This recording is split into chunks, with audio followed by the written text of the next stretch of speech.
Level up your LA Kings experience with the new Vivid Seats Elite Seats. All the on-ice Kings action with even more exclusive access. Enjoy great seats to the game along with premier dining inside the Lexus Club with all-you-can-eat food and non-alcoholic beverages. Plus, get a free Team LA Kings item and parking with your purchase. Score your Vivid Seats Elite Seats tickets today and earn rewards on each purchase from the only ticket company that rewards you for buying. Experience it live with Vivid Seats, the official partner of the LA Kings.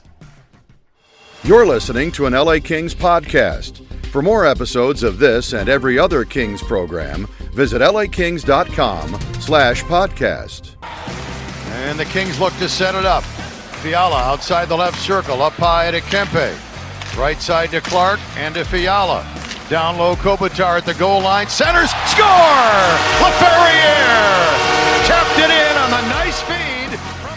You're listening to All the Kings Men, the official podcast of the LA Kings. Bertuzzi out of his zone, rubbed out between the benches by LaFerriere. And the Kings take over. Deneau pushes it ahead. Turcotte center shot. Score! Alex LaFerriere with number 8 on the season. And the Kings are up 2-0. Now, here's your host, Jesse Cohen. Welcome back, Kings fans. I am Jesse Cohen. This is All the Kings Men. It's November, so that means it's time to start worrying about the team's record by the time Thanksgiving rolls around, and of course it means it's time for me to get sick. I apologize for my voice and any sniffling noises that make it into the mic in this episode. I tried to keep it to a bare minimum. Kings went 1-1-1 over the past 3 games, and we're going to crown a King of the Week for those 3 games. Then we're going to take a look ahead at the 4 games on the schedule for the coming week. If you ever want to weigh in on a topic we discuss, or you want to request a guest or ask a question, or if you just want to tell me that I'm wrong about something, you can go ahead and contact us at 747-326-0093. That's the voicemail and text line for Kings Talk, but we're also opening it up for all the Kings Men. 747-326-0093. It is open and active 24 hours a day. All right, let's get to the episode. Joining me now from NHL.com, Dan Greenspan. We're going to crown a King of the Week and recap Week 3. How are you doing today, Dan? Doing good, Jesse. Thanks for having me. So ordinarily we would dive directly into our picks for King of the Week, but I kind of want to go over the week because it was a weird one. At the start of the week, I believe the record was 5-2-2. And looking at it, I thought like, okay, well, at the end of the week, they might be 7-3-2, which would be a pretty good record. Now, the week did not go to plan. And so you might think that Kings fans would be upset by that. So I'm kind of surprised at the end of the week that I'm not as upset as I thought it would be. They're 6-3-3, not 7-3-2. But I mean, let's just go over it. So the Sharks game was rough. It was disappointing. But then they beat Vegas. And going into the Vegas game, I had a number of conversations with a number of different people where I said, if they lose to Vegas, if they've lost to San Jose, now if they lose to Vegas, the Chicago game becomes a must win. But they didn't lose to Vegas. They beat Vegas. And we talked to Jim Hiller about it. And I asked him, I said, you got 2 points out of those 2 games, the Sharks game and the Vegas game. You didn't get the 2 points the way that maybe the media or the fans would expect you to get the 2 points. But you still got the 2 points. Does it matter how you got the 2 points?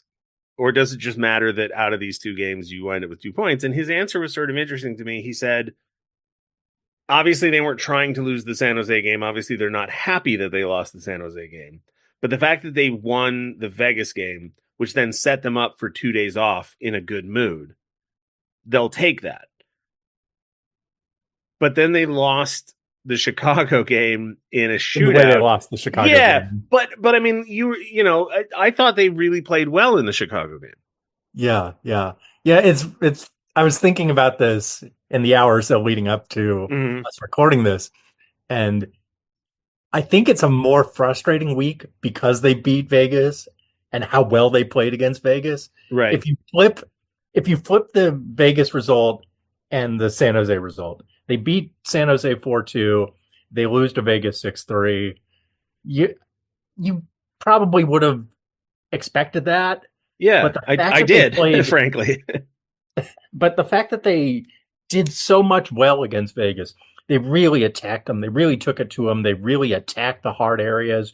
Bruce Cassidy was saying they just outplayed us in the spots where you get the goals. And that was the difference in that game.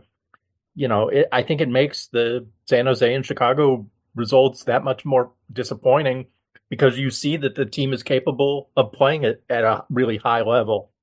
So let's drill down on that concept, because I was disappointed in the San Jose performance. I think everybody was. I don't think there's any way not to be.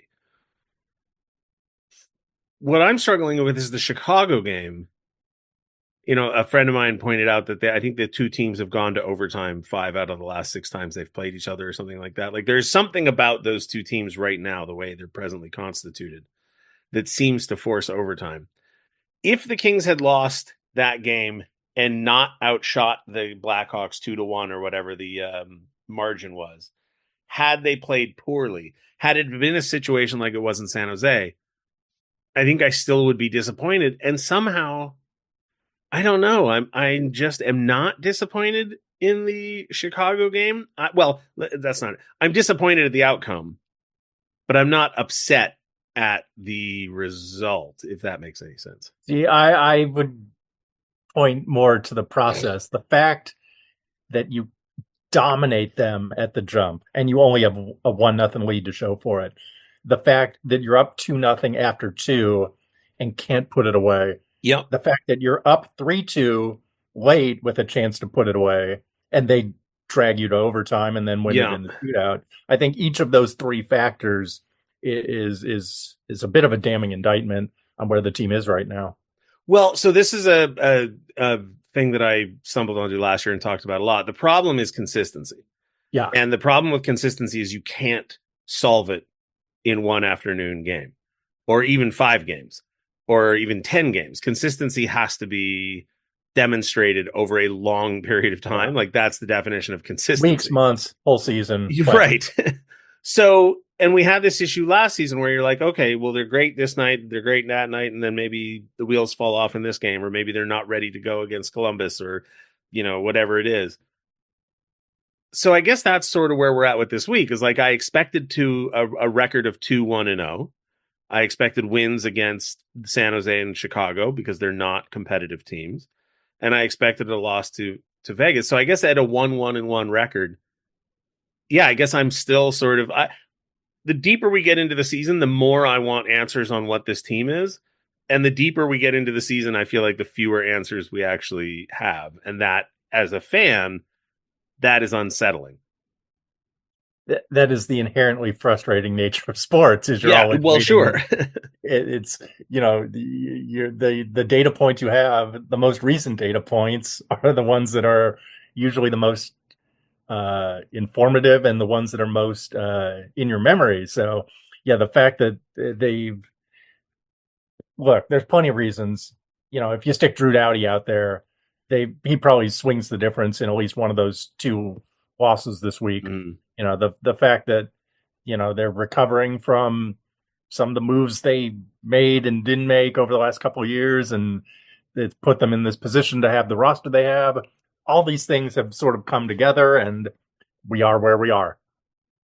I think it's also particularly tough to wrap your noodle around because so much of the internal rhetoric is about identity. Mm-hmm. And, we're going to shore up our offense without sacrificing our defensive identity. This is the culture. We've got, veteran leaders, etc. Even the marketing campaign of Legacy Moves Us Forward implies some sort of stable identity. And then when you watch the games, you're like, well, I have no idea what I'm going to get.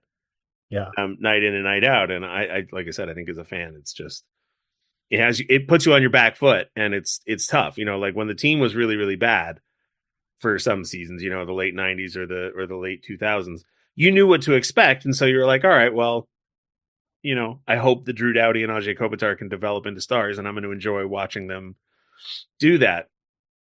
Right now, like I Brant Clark was not supposed to be power play. There's no accounting for Drew Doughty getting injured. It's not anybody's fault that happens, but it does just. Anyway, now we're going to dive into it. So we'll start with you, Dan. Again, the 3 games this week: the loss to San Jose, the win over the Vegas Golden Knights, and the shootout loss to the Chicago Blackhawks. Who is your honorable mention for this week? The name you just brought up, Brant Clark, 4 assists, a spectacular assist in the Vegas game. One of those wow plays, one of the reasons we've all been looking forward to seeing this guy at this level consistently. The kind of plays we were told the Kings would be getting when they drafted him, however many years ago. And very, very solid week. And like you said, he's been put up into some roles that maybe we weren't expecting from him because of the Doughty injury. And on the whole, he seems to be playing about as well as you would have expected given the situation. I think that's fair. I think that you and I may wind up with the same 3 names, but perhaps in a different order.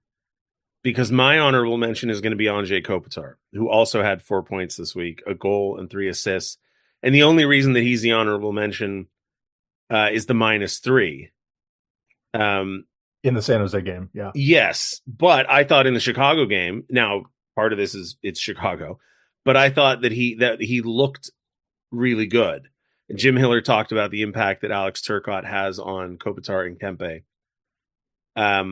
But listen, you can't ignore 4 points, and -3 is enough to get not second billed. But 65% in the faceoff dot, 1841, per game. A game-winning goal, 2 power play points. The power play looked much better this week than it has previously. So that's my honorable mention is the captain, Anze Kopitar. Who is your runner-up? I'm going Alex Laferriere with the 4 goals. All right, I'm not sure we have the same names. I'm getting sentimental in my old age, Jesse. Okay. So that explains my King of the Week pick. Sure, yeah. But Laferriere has been exceptional to start the season. Just everything seems to be going in for him. Jim Hiller said this is unlikely to sustain, so you enjoy it while you can. But the fact he's doing this in a bottom 6 role, not, it'd be one thing if he was playing with Kopitar and Kempe like he was a lot of his rookie season. You'd say, okay, I could see the opportunity for him to latch on 4 goals. But for him to do this in a middle 6, bottom 6 role is quite impressive. All right, so I'm not really sure where to go next because my runner-up is Brant Clark, but I want to talk about Brant Clark and I want to talk about Alex Laferriere. So I'm just going to spoil my King of the Week pick. My King of the Week pick is Alex Laferriere, so I'm going to start talking with him, then I'll move backwards to Brant Clark. The thing that impresses me the most about Alex Laferriere's goals is that they're all. I want to say this is true. I'm pretty sure it's true. They all come from heads-up awareness of where the play is. Yeah. Right. Whether he's tipping pucks in, whether he's shooting against the grain, whether he makes that play against Chicago where he's putting the pressure on and he's, creating the turnover that goes the other way that then Turcotte and Danault get in on. He's making heads up plays. He's, and Jim Hiller talked about this in the post-game press availability after Vegas, I want to say. Or maybe that was the goal that he scored that I was talking about. Maybe that was in the Vegas game. Sorry, I've got my games confused. But Jim Hiller and Andrew Knoll did a sort of back and forth, sort of breaking down that goal and the play that Alex Laferriere made.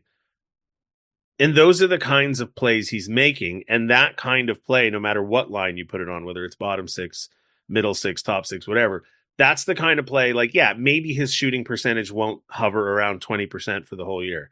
Maybe he won't finish. Well, here's the thing. I hope he doesn't finish the season in the team lead for goals. Because if he does, that means that a lot of other people have not scored, a sufficient amount of goals. Or conversely, he's had an incredible breakout season. I mean, if he scores 45 goals and he leads the team, then okay. But it seems unlikely. So I've really enjoyed Alex Laferriere. I do think he's been their most consistent player, and that's why I picked him for King of the Week. My runner-up, though, Brant Clark. You mentioned him previously. Brant Clark, and I want you to weigh in on the language I'm about to use here. I'm not going to say that he's I'm not even going to dabble in good or bad. I'm just going to say he has a unique game. He plays the game in a unique fashion. And sometimes when you have a player who plays the game in that individually stylistic a way, I think maybe it takes a little bit longer for teammates to adapt to that player. Never mind that player adapting to the league. You know, there was a quote from Brandt Clark when he was drafted. He played in Slovakia during the COVID year. And the question was put to him, how did you adapt to an adult professional league? How did you adapt to these, teammates that you had? You didn't speak the language. You didn't play their system. They've been teammates. There's continuity. It's a different country. It's a different continent. It's a whole different style. And his answer was sort of like, yeah, I didn't. They kind of had to adapt to me. Like, I play a certain way. And once they got used to the idea that I was going to join the rush, play up with the puck. Once they started getting used to that idea, things started clicking. I'm not suggesting that the solution for Brandt Clark's risk profile is that everybody get on board with the Brandt Clark program. But I am curious if perhaps some of the risk that is generated by his game is built in because he's not playing the way that everybody expects him to play, right? We've just finished 5 years of Todd McLellan, who everybody said was one of the most rigid coaches, as far as demanding like systems play and consistent approaches. I just wonder, he's listen, he had 11 points in 11 games. There's now 12 games. I don't think he got a point against Chicago, although I do think he should have gotten one on that power play goal. But I don't know. I had low expectations for this season from Brandt Clark, mainly because I thought that the role he'd be asked to play and the way that they would sort of force him to play to get minutes wouldn't result in a lot of points. And then Doughty got hurt, and now, he's the only defenseman who skates a shift in overtime. He's on power play 1. And now the more minutes he gets, the more confidence he gets. And I'm sorry to keep referencing Todd McLellan, but we heard Todd McLellan say last season, I think it was last season, maybe the season before, Brandt Clark plays this way. The more minutes we see, the more Brandt Clark we're going to see, the more he's going to try things and do things and grow his game. And we're seeing it. And it's really hard not to just start throwing, hyperbole at him. Like, the kid's incredible. It's a lot of fun to watch sometimes. I think a lot of the openness that's freed up for Clark is because he's paired with Joel Edmondson. I think that duo has worked extremely well. And Edmondson, being a veteran, being a more rugged, defensively oriented defenseman, frees Clark up to take some of the risks and make some of the plays he's made. So I think that duo, that circumstance, has allowed Clark to unlock his best self. And right, go ahead. You go first. No, because I'm moving on. So finish your thoughts about Brandt Clark. Going back to the point about the nature of his game and the adjustments, I'll do the cross-racial, cross-sport. It reminds me of Mike Vick when he broke into the NFL with the Atlanta Falcons, and then Caleb Williams when he came to USC. The scramble plays, the breakdown plays, the awareness from the other 10 guys it takes, knowing, the play where, after 5 seconds, somebody would be throwing it away. These guys are keeping it alive. So we got to adjust. And I think you're seeing guys realize, okay, Clark can make certain kinds of plays. So we have to be on alert. We have to be ready. And I think that's filtering over. And as we go along, as the years continue, the connectivity between Clark and everybody else to the nature of his game is only going to get that much better.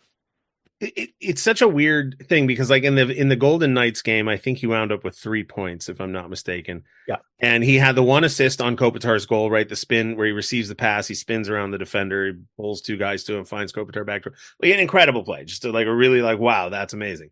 He also picked up an assist on a Joel Edmondson goal where he didn't do anything, right? Like, it was a point-to-point pass in the zone, offensive zone. Edmondson took the shot, it had eyes, and it happened to go in. Mm-hmm. But you can't point to that play and be like, oh, wow, what a truly visionary offensive mind. Like, he's just passing it to his D partner. The puck happened to go in. But then in the Chicago game, there's that power play goal that Laferriere scores, where because the assist and I've complained about this before, and I apologize, because the way the league distributes assists is non-subjective. It's just the last two guys to touch the puck. Only two players got assists on that play. But Kempe and Clark both made incredible plays high in the zone to keep that puck moving, to keep that play alive. That goal doesn't get scored without Brent Clark. He doesn't get any points for that, but he does get, the secondary assist on the the seeing eye puck that just happens to flutter in. So he's beginning to become one of those players where when he's on the ice, more often than not, I find the puck going in the right direction. I'm not blind to the fact that he makes risky plays. I guess at this point, if he's going to score 11 points in 11 games or 11 points in 12 games, there's a part of me that's just like, yeah, I guess I don't care about the risk, or it just doesn't bother me as much as it clearly does the organization. And that's fair because I'm a fan and I'm not responsible for wins and losses and that sort of thing. Anyway, that's enough of that. I tipped my king of the week, so we're going to go to you then. Your king of the week selection. Anze Kopitar, Okay. getting his 800th career assist. Yeah. Like I said, getting sentimental in my old age. One of 6 European-born players to hit that mark. One of 4 active players currently in the NHL with 800-plus assists, and just another testament to his longevity, his continued effectiveness, his ability to make teammates and everybody around him better, and just the energy he brings and continue to bring as long as he's a Kings player and Kings captain it's really infectious. It really drives the organization in a good direction. There's a scene and I apologize for constantly referencing Ted Lasso. There's a scene in the first season of Ted Lasso where Nate, the kit man, is given the responsibility of giving the pregame speech to the team. The team hasn't been playing well, and so everybody thinks he's about to give this rah-rah motivational speech, and he winds up roasting the entire team.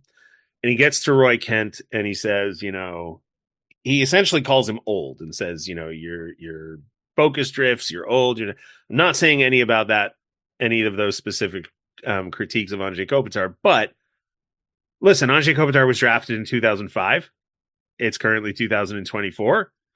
So there are going to be inevitable slips in the physical aspects of his game. But as Nate says to Roy Kent, that was never what made you great. Now in the show, he says, your anger, that was your superpower. Anze Kopitar was never, I don't think, could be confused as an angry player. But, and I said this during the COVID season too, he's so smart, right? His awareness of what's going on in the game. This is why I think I enjoy watching Laferriere play so much. He's so aware of what's happening on the ice that even if he's not as fast as his opponent, even if he's not as strong as his opponent, even if he's not as young and spry as his opponent, the way he sees the ice, the way he can use his teammates, the way he can make himself available for passes like that from Clark, the way he can find Laferriere on a pass on the power play, right? That play did not require any superior physical effort to find Alex Laferriere on the backside of the net. It required focus, awareness, and hockey sense, for lack of a better word. And we've seen this now for it's going on 20 years. Like it's really impressive. I wouldn't have picked him as my king of the week, but I fully understand why you did. Yeah, just enjoy it while you can, folks. Because just the fact 19 years plus with one organization, you're going to count on one hand over the next however many years, and I hope everybody out there has a long life. But this is just not the way sports is going. It's a more cutthroat business. It's a more numbers driven business, and that kind of attachment bond, however you want to describe it, is just going to become less and less frequent. So enjoy while you can. We had this conversation at dinner the other after breakfast, actually, before the Chicago game, because it's something that I was really sort of fascinated by in the mid-teens, 2000 teens. Mario Lemieux. So we were eating, our French toast casserole and our bacon, waiting for the game to start. And one of the TVs in the media room, I don't know what they were showing, but it was a historical feature, top 10 something or other. And there was that clip of Mario Lemieux splitting the Minnesota defense, right? That's so famous and scoring that goal. And everybody around the table is, oh, Mario was such a problem. Mario was a beast. Mario was incredible. Mario was a cheat code. It's all true. But at the end of the day, Mario Lemieux won the Stanley Cup twice. Jaromir Jagr won the Stanley Cup twice. Mike Modano won the Stanley Cup once. Joe Sakic won the Stanley Cup twice. Steve Yzerman won it 3 times, I want to say. Off the top of my head, that sounds right. Wayne Gretzky 4. Like the greatest play, the unquestionably greatest players of a certain generation. They all have like less than 5, less than 4, some of them less than 2. Andrzej Kopitar, Drew Doughty, Dustin Brown, and Johnny Wick, they all won the Stanley Cup twice. Obviously, I'm rooting for a 3rd and a 4th and a 5th and a 6th, etc. But yeah, there's an element now, as I get older, I don't know if this is sentimentality or just whatever, but I look back and I go, that's a heck of a career. Like, he's going to the Hall of Fame. And he's got the hardware, and it has been an absolute pleasure to watch every bit of it. Yeah, we've reached the point, I don't think it's debatable. Andrzej Kopitar is the greatest player in the history of the LA Kings. That's what I think. I mean, my dad and I did an episode in the summer of in 2017 for the centennial of the league. Hockey News ranked the top 50 players from every franchise. And we did an episode sort of fixing their rankings. And then I revisited it this summer because we needed something to do. And yeah, I came away with that, maybe 5 years ago he wasn't, but now, yeah, I don't think it's particularly controversial. Andrzej Kopitar goes down as the greatest LA King. Unfortunately, the real King of the Week is Alex Laferriere, because that's what I said. So I appreciate your input. I appreciate you giving me an opportunity to wax poetic. But congratulations, Alex Laferriere, this week's King of the Week. Dan, I appreciate you joining me as always. This coming week, they're on the road a little bit, but then they come back on Thursday. So I imagine I'll see you around. Yeah. Thursday, Saturday, I will be back out there. I will not be making the trip. No, you're not going to Nashville and Minnesota? It's a weird bit of scheduling. It's a very weird Nashville, and then what is it, Minnesota? It reminds me of the Dallas-St. Louis back-to-back they had a couple of years. I think that was when Drew Doughty got hurt the last time, right? Like on that St. Louis-Dallas. This isn't exactly that, but yeah. Minnesota-Nashville's it's a weird one. It's a weird one. Anyway, Dan, thanks for joining me as always, and we'll talk to you soon. Thanks, Jesse. Always a pleasure. Time to take a look into week 4 of the LA Kings 2024-25 schedule. And to do that, Jack Jablonski, how are you doing today, Jack? I am well, Jesse Cohen. So this is an interesting week for the Kings. It's 4 games: Nashville, Minnesota, Vancouver, and Columbus. Nashville is particularly interesting to me because they are underperforming. We just finished playing games against San Jose and Chicago, and they're about where you would, and if you include like Anaheim and Montreal and Buffalo, some other games on the Kings schedule, no surprise as to how those teams are performing. Same with Vegas, same with Toronto. Like, those are good teams. These are bad teams. Now we hit this pack of teams where I don't really know what they are. And so I have no idea what to expect. Nashville, in my mind, Nashville should be better than they are. Like, I get that you are what your record is, but to me, they should be better. Minnesota, you're obviously far more knowledgeable about it, but they seem like they shouldn't be as good as they are. Vancouver, for the last couple of years, has been a sort of a mystery. And then Columbus, I don't know. I don't know what's going on with Columbus. So, they're 500 right now. But anyway, we'll dive into it. We'll start out with Nashville. What do we know about the Predators so far? Yeah, you kind of mentioned the intrigue of the week, because it's kind of a bunch of teams that maybe aren't where you may have expected them to be, or there's just different, situations revolving around each team. Obviously, we begin with Nashville's off season, picking up 2 of the, highly coveted free agents on the market in Jonathan Marchessault from Vegas via free agency, and then obviously Steven Stamkos. Both of them inked, I believe, a 4-year deal for Stamkos and a 5-year deal for Marchessault. For them, I feel like it's one of those teams where, they overperformed last year. They got hot, whatever was going on there, it worked. They sold at the deadline and they still got better and made the playoffs. And then this year, it's a little bit of a different team. You add two of those, type of players who are obviously big time goal scorers in terms of dynamics. And it didn't get off to a great start. They started 0-5, but they're 4-1-1 since. So, they've got wins over Boston. They've got wins over Colorado. Obviously, Colorado's not gotten off to the start that many expected as well, but still a very formidable team, I would assume by the end of the year. Through 11 games, you've got Stamkos, who's got 5 points, Marchessault with 7. And that's really, one of those situations where, all right, they're playing on the same line right now. There's obviously chemistry to be built. And we'll see how that, continues to evolve. But 4-1-1 in their last 6 games. And one thing I will end on with Nashville is they rank first in the NHL in penalty kill.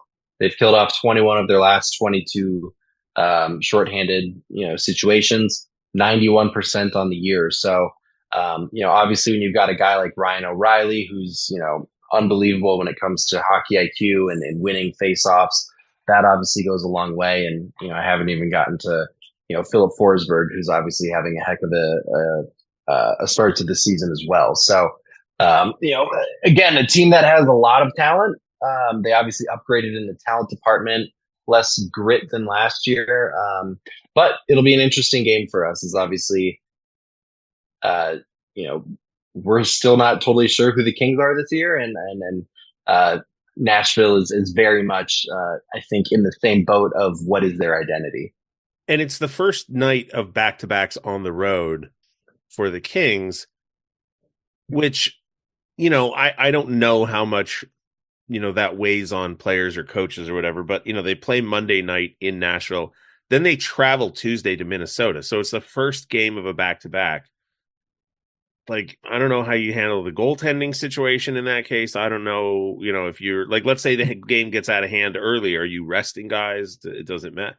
It's going to be a really interesting thing. Then the next game is Minnesota, your team, who appears to be a wagon. Yeah, they seem to be a juggernaut right now. Obviously, they've surprised a lot of people. They've got the second best point percentage in the NHL behind Winnipeg, who's also just an absolute wagon. Minnesota, so, Winnipeg. It's just what you thought, right? Twin Towers of the Central Division. Exactly. So, you've got Minnesota, who's obviously they're 7-2-1 right now. They're, at the time of this recording, they're in the middle of a game tied with Toronto. So, numbers and little things could change in terms of what I'm saying exactly. But where do you start? Obviously, it's Kirill Kaprizov. He's tied for the lead in points in the NHL with 21 through 11 games. He's currently on a 7-game multi-point streak. So 7 games in a row. He's got, I believe, 21 in the last 7 games, obviously all multi-point games, 6 goals, 11 assists for 17 points. He's got 14 assists on the year and has 11 primary assists, which is obviously incredible. And then obviously we've come to know Minnesota as being one of those teams that, can be a quote unquote, boring team. Obviously you have the Kaprizov, you have the Boldy, you have the Zuccarello, but beyond that, it can be a meat and potatoes team where they I wouldn't say quote unquote conservative, but they definitely can play a defensive brand of hockey. And they've got the 5th ranked goals against average as a team. A bounce back year for Philip Gustafsson, who is their current starter, with Fleury obviously right behind him. Gustafsson has allowed 2 goals or less in 5 of his 7 games. He ranks top 10 in goals against average and save percentage. So, as you mentioned, it's a back-to-back for the Kings. Obviously, a solid way to travel from Nashville to Minnesota. They get in late. It'll be an interesting thing. But on the bright side for the Los Angeles Kings, they're 2-0 on the second half of a back-to-back so far this season. Kaprizov also, I'm not sure I would use the phrase king killer to describe him, but he has good games. But in 17 games against the Kings, 10 goals and 7 assists. Like, that's pretty good. Yeah. So So yeah, expect him to be on the score sheet at some point. But he's kind of worked his way into that conversation of being a top 5 NHLer, and the stats on this year would definitely back that up so far. yeah. Next game on the schedule for LA is Vancouver. This is back at home. And this one, I don't know, maybe it's just the way the season has gone for me, but this one is the game that I'm eyeballing as being that makes me very nervous. Just because Vancouver, what are they? You know what I mean? Like they've been, they were a team that nobody expected to do anything, and then they had an incredibly good season. They fired their coach 2 or 3 years in a row. They had like the talent, I've said this about a number of teams. You can go down their roster and look at and pinpoint the players that are dangerous. You can say like, oh yeah, they have danger in their lineup, but are they a dangerous team? I don't know. It's again, we carry on with that what is this team trend in this week's games, because like you said, I don't think anyone expected Vancouver to be, leading the Pacific Division last year, and of course they won it. Which also, did you know that it was their first ever Pacific Division title? I did not. I mean, the Pacific Division's only been around for so many years, but I imagine not exactly. But you thinking just about assume. they haven't been like a great team. Well, I guess they won the Presidents in the 2011 and 12, so maybe they won that version of it or something. Who knows? I mean, they would have had to win the Presidents, but yeah. Was it the Pacific at the time, or were they in like the one no, like it would have been the Calgary, the Southwest or something like that. Yeah. Anyways, they obviously travel back to Los Angeles, as you said. Both teams, again, it's one of those things where I feel like in these games it's so evenly matched when you see Vancouver, but you just don't know why or how, because they're two completely different teams in terms of roster structure. But they're both 5-3-2 in their last 10, as I mentioned. So, it's interesting with me. I want to start with the goaltending situation in Vancouver, because it's obviously been an ongoing trend when Thatcher Demko has been, in a Vancouver, uniform. He's out again. Obviously, he played, I think, one game in the playoffs, couldn't go. And then it was on to the next one, and then on to the next one. And they ended up with Artur Silovs, who is currently also one of the goaltenders. But I want to start with, obviously, Demko. He's out. He's on IR. No timetable for when he can return. In his first season with the Canucks, you've got Kevin Lankinen, who was previously on the Nashville Predators. He is having a great season. He's 5-0-2 and has a .919 save percentage. While Arthur, not exactly sure. How do you get with he's the guy who kind of carried the torch in the playoffs for them. He signs a 2-year deal. He's 0-2-0 and has a 5 goals against. So I don't know who the Kings are going to see, but it's been very different based on the results on which goalie has been in the net. Now, obviously, skater-wise, you got to go with Quinn Hughes, who obviously is coming off of the Norris. He's back to his typical ways, averaging I believe just under a point per game. But then also there's a 4-way tie atop the scoreboard for Vancouver when it comes to offense. You got Brock Besser with 9 points in 10 games, Connor Garland 9 points in 10 games, JT Miller also 9 points in 10 games, which leads me to someone who doesn't have 9 points in 10 games, Elias Pettersson, who obviously signed a huge deal at the end of last season, a 8-year, $92.8 million contract, totaling out to be 11.6 per year. 4 points, 10 games, and is tied for 6th on the Canucks in shots with just 15 on the year. So it is, it's definitely a concern. Obviously, there's rumors there might be some injury that he's battling and playing through, but it has not been a great start to the season for him. Obviously, someone that they depend heavily on to produce offense and be their leader. So, again, a weird Vancouver team. Also worth noting, Dakota Joshua is out, obviously dealing with some serious medical issues. So, thoughts and prayers to him as he battles that situation. But, that's the Vancouver team. But again, under Rick Tocchet, they've been a juggernaut since he's been there. They're also playing their third on Thursday when they play the Kings. It'll be their third game of a 3-game road trip through California. They've already beat San Jose. They play Anaheim on Tuesday. Then they have the Kings on Thursday. So I'm not sure that that'll make any difference, but just noting it's the last game of a short road trip through California for them. Also, by the way, they were in the Northwest Division when they won the President's Yes, Trophy. that was what I don't know why I thinking, said the yes. Southwest Division is silly. I mean, they were obviously in the North. Anyway, the final game on the schedule is the Columbus Blue Jackets, excuse me. And before we get to the team, Jack, I do want to point out that they have 3 days off heading into that Saturday game against the Kings. They played on Saturday. They got blown out by the Capitals. They played Tuesday against San Jose, and then they don't play again until Saturday. So they'll be coming they're in the middle of a road trip, their California road trip. We're the second team they face. Lots of rest for them this week. I don't know if that helps them. It's the first game of a back-to-back for them. They play Anaheim on Sunday the 10th, but what do we know about Columbus other than that it's just more Columbus?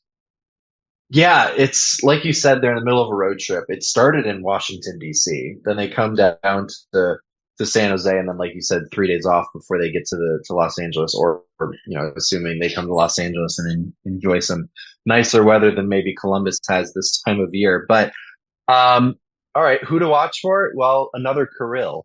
Kirill Marchenko. He currently leads the Blackhawks, the Blue Jackets in scoring with 12 points in 11 games. So he is kind of, been the guy who's taken the throne for them, so to speak. Also, producing offensively is Sean Monahan. Obviously, we know Monahan came to Columbus to play with a good friend and the late Johnny Gaudreau. He's obviously playing with a heavy heart, and he's been off to a good start for this season with 11 points in 11 games.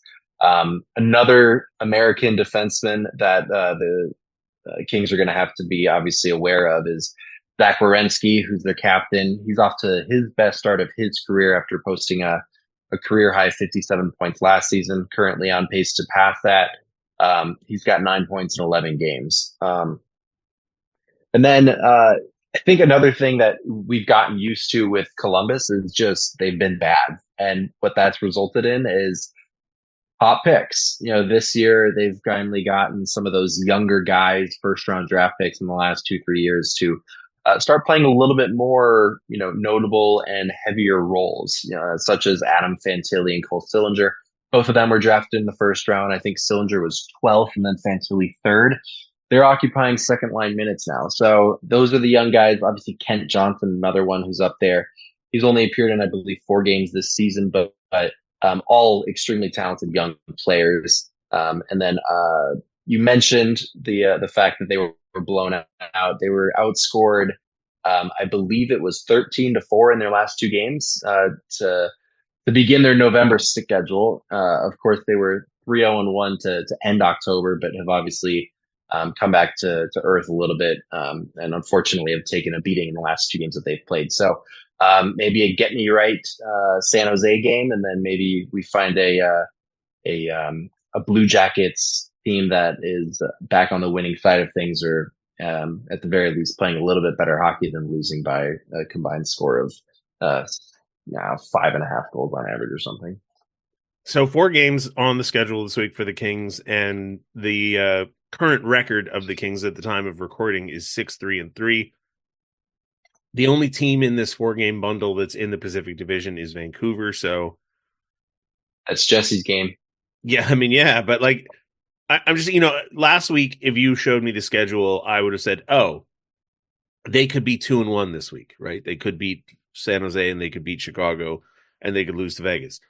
Turns out, totally opposite. Yeah, they lose to San Jose, they beat Vegas, and the Chicago games goes to a shootout.